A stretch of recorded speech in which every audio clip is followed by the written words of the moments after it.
get this engine together. We're about to make one of the most unique engine builds on freaking planet Earth.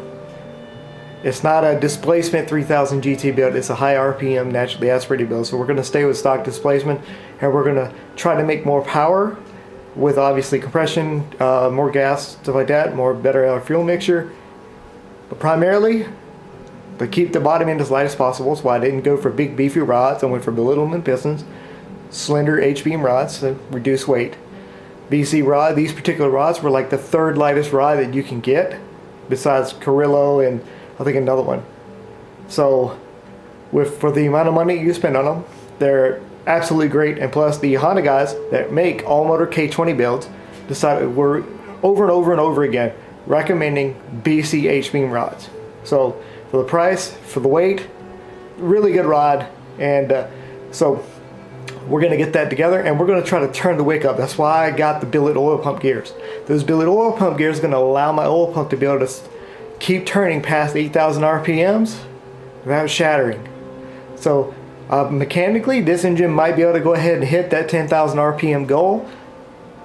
Can you imagine that? I think that'll play one of the first 3000 GT engines, probably almost definitely for a naturally aspirated engine that was able to turn 10,000 RPMs.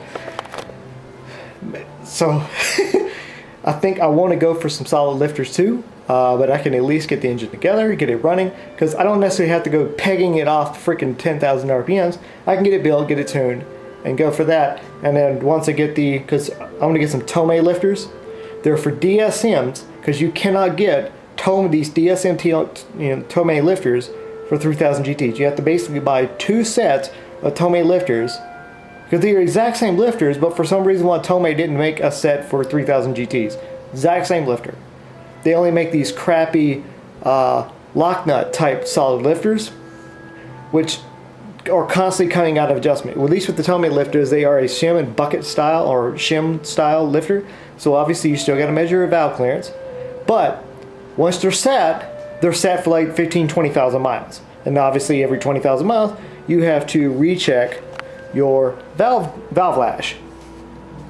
But 15-20,000 miles for a car that might see 5,000 miles a year, probably okay.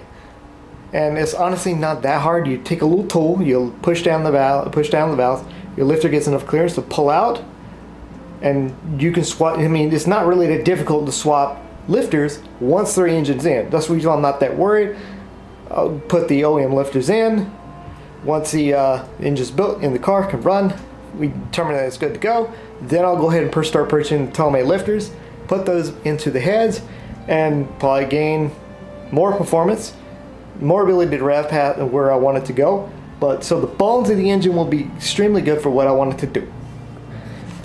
But remember, I'm really, really tired of putting all this effort into the engine, and I really want this engine to be completed. But at least the stuff that I'm leaving to be done later can be done later without much problem. I want to get LSD, and I want to get these Tomei lifters in there, which are the exact same ones that Brian Carter used. And we can watch the video, 3000 GT VR4 from that racing channel, 1200 horsepower VR4. Uses Tomei DSM lifters, Tomei solid lifters. They'll guarantee you he's using those Tomei DSM lifters with the shims, because that's the only set that you can freaking get, and DSM lifters are the exact same as for the 3000 GT and the Eclipse. So that's what I'm going to do, and we're going to go and get to the next part of the video where we're going to start assembling this bottom end. I've already got it kind of laid out, got the rods kind of laid out, but we still need to put the engine in together, put it back together. I got to clean up the block, spray some brake cleaner in it, wipe it down, make sure I got my plastic gauge, and then we'll be good to go. So on to that next part of the video. So what we got here is the Italo Grasso billet oil pump gear, so the engine can turn up way more RPMs than the factory. Brand new Mitsubishi OEM oil pump, Clevite plus 25 millimeter bearings, rod bearings. This pack of 6. Got the new Ross pistons and the BC H-beam rods are here. Got them matched up compared to with weights, and for piston, between piston and rod, so the engine should be balanced. And I measured every single one of these. That's why these markings are here. Inside diameter of the actual rod, weights, stuff like that. So that's going to be going in the engine very, very soon. Probably even today. But the issue is that I'm not really experienced with doing this, so I'm going to call in my dad, who's a lot more experienced in it, and I'm going to be putting it together. And he's basically going to be the guy who says, "Don't do that, you're a dumbass." Okay, so that's going to be that, and I can't wait to get this packed together. I've been waiting for 2 freaking months now.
Number two, on a Chevy, some of these bolts that go in and some of the cylinders that go into the water tank here or the cooling tank here, so you have to put seal on the currently. Checking to see if I'm getting any dragging on the cylinders or anything like that. That's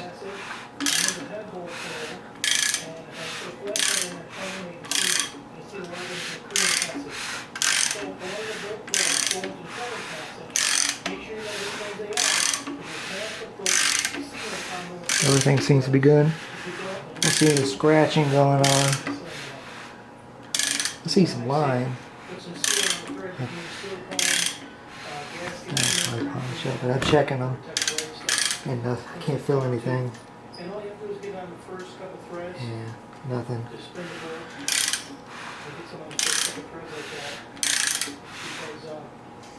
Yeah, nothing here. Here, nothing here, nothing. Nothing here, nothing here. Alright. It's relatively smooth to turn over. Obviously, it's going to have a little bit of resistance in it.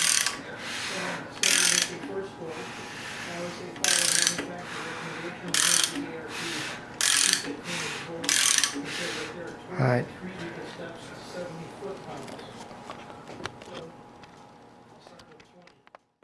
As you can see, I got the bottom end together, I got the oil pump on, I got the pistons in, I got the knock sensor in.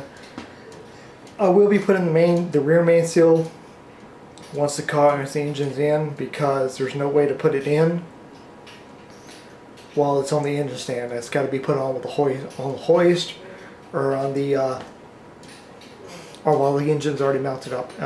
So we're going to go ahead and continue on. I can't do anything more right now.